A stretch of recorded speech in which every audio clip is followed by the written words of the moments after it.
बात ये नहीं है कि बस्ती किसने जलाई, बात ये है कि पागल के हाथ में माचिस किसने दी।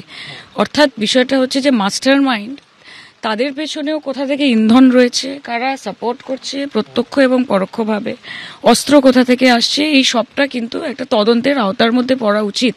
এবং আমার বিশ্বাস যে কলকাতা পুলিশ যখন ইন্টারভেনশন করেছে, কোনো রঙের ঊর্ধ্বে গিয়ে, দলের ঊর্ধ্বে গিয়ে যারা যে কোনো সামাজিক বাকবিতণ্ডা, কোনো মতবিরোধ, মনোমালিন্যকে এরকম একটা পৈশাচিক আকার দিতে পারে, যেখানে একবার দুবার গুলি করে থামতে পারছে না, তার জন্য 5 রাউন্ড গুলি চালানোর পরেও কুপিয়ে মারা হচ্ছে, এটা আনঅ্যাকসেপ্টেবল। কাজে এটা যে বা যারাই করে থাক অবশ্যই বিচার চাই এবং কঠোরতম শাস্তি হতে হবে। অ্যাট দ্য সেম টাইম আমরা বলছি, যারা প্ররোচনা দিচ্ছে, যারা কোনো রকমের উইক লিঙ্ক খুঁজে কিছু কিছু জায়গায় কাদের ব্রেন ওয়াশ করানো হচ্ছে, তার পেছনে কোনো ব্যক্তি বা কোনো দল আছে কিনা সেটাও তদন্তের আওতায় আসা উচিত।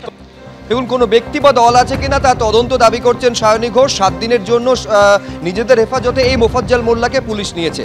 এখন মোফাজ্জল মোল্লা, যার বিরুদ্ধে এই খুনের ঘটনার মাস্টার মাইন্ড বলে পুলিশের তরফে দাবি করা হচ্ছে, সেই মোফাজ্জল মোল্লা কি বলছেন দেখুন।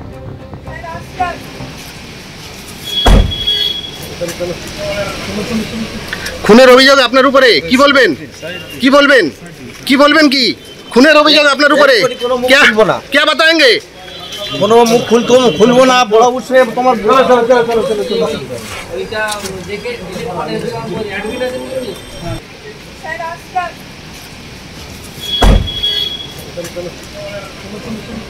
খুনের অভিযোগ আপনার উপরে কি বলবেন? কি বলবেন? কি বলবেন? কি খুনের অভিযোগ আপনার উপরে? বিরোধীদের তরফে এইখানে বারে বারে প্রশ্ন তোলা হচ্ছে যে তৃণমূলের গোষ্ঠীদ্বন্দ্বেই যে তৃণমূল নেতা খুন হয়েছেন এই ঘটনা থেকে সেটা পরিষ্কার। রাজ্জাক খাঁ, যিনি তৃণমূলের অঞ্চল সভাপতি, তাকে খুন করা হলো এবং এই খুনের ঘটনার মাস্টার মাইন্ড বলে যাকে দাবি করা হচ্ছে তিনি হচ্ছেন তৃণমূল নেতা এই মোফাজ্জল মোল্লা। এবার মৃতের স্ত্রী তিনি কি বলছেন দেখুন।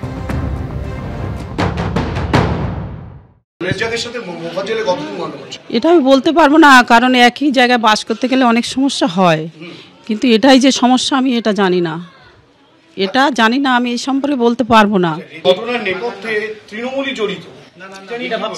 সেটা আমি বুঝতে পারছি না। আমি তদন্ত চাই, তদন্ত চেয়ে যে সঠিক দোষী তাকে গ্রেপ্তার করুক।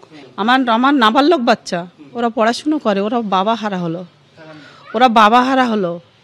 আমি চাই তারা শাস্তি পাক, তারা ফাঁসি পাক। আমি চাই ফাঁসি, শুধু আমি ফাঁসি। খুনির কোনো জাত হয় না। আমরা এফআইআর এ কোনো নাম দিইনি, আমরা প্রকৃত খুনিদের অ্যারেস্ট করার কথা বলেছিলাম। পুলিশকে ধন্যবাদ জানাবো, যেই হোক না কেন তার দৃষ্টান্তমূলক শাস্তি এবং তার ফাঁসি চাই। আমরা ফাঁসি চাই, শাস্তি তো দূরের কথা, ফাঁসি চাই। এর সঙ্গে যে বা যারা জড়িত আছে এবং এর উৎস কোথায় সেটাকেও খুঁজে বের করতে হবে, এর পিছনে কারা আছে এগুলো খুঁজে বের করতে হবে। এখন তৃণমূলের কোনো গোষ্ঠীদ্বন্দ্বের কোনো বিষয় এখানে নেই। এখানে আইএসএফ এর মদতপুষ্ট হয়ে আজকে যে বা যারা খুন করেছে তারা কখনো দলের লোক হতে পারে না। আর মোফাজ্জল আমাদের দলের কোনো পদাধিকারী নয়।